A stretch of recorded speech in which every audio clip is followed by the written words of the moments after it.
দৈনিক লোকালয়ের মাল্টিমিডিয়া সংবাদের সাথে আছি আমি আনিসুর রহমান রাজু। শুরুতেই শিরোনাম। বর্ণাঢ্য র্যালি, আলোচনা সভা ও অনুষ্ঠানের মধ্য দিয়ে ৪৭তম প্রতিষ্ঠাবার্ষিকী পালিত। জামালপুর থেকে শরীফুল ইসলাম ঝকনের তথ্যচিত্রে বিস্তারিত।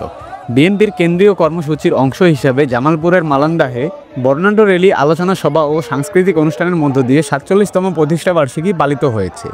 এই উপলক্ষে মালান্দাহ উপজেলা বিএনপি, হাজারবাড়ি পৌরসভা ও মালান্দাহ পৌরসভার আয়োজনে স্থানীয় উপজেলা অডিটোরিয়াম প্রাঙ্গণ থেকে একটি বর্ণাঢ্য র্যালি শুরু হয়ে মালান্দাহ বাজার প্রদক্ষিণ করে উপজেলা প্রাঙ্গণে র্যালি সমাপ্ত হয়।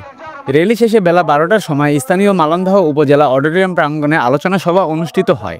উপজেলা বিএনপির সভাপতি ও জাতীয় নির্বাহী কমিটির জলবায়ু বিষয়ক সম্পাদক মোস্তাফিজুর রহমান বাবুলের সভাপতিত্বে বক্তব্য রাখেন মালান্দাহ উপজেলা বিএনপির সাধারণ সম্পাদক মঞ্জুরুল কবির মঞ্জু, মালান্দাহ পৌর বিএনপির সভাপতি অ্যাডভোকেট মনোয়ার হাওলাদার, হাজারবাড়ি বিএনপির সভাপতি ইসমাইল হোসেন। পরে আলোচনা সভা শেষে সাংস্কৃতিক অনুষ্ঠান অনুষ্ঠিত হয়। আমরা বাংলাদেশের মানুষের ভোটের অধিকার ফেরত চাই। আগামী ফেব্রুয়ারির শুরুতে জাতীয় সংসদ নির্বাচন অনুষ্ঠানের দিনক্ষণ সময়সূচি উনি ঘোষণা করছেন।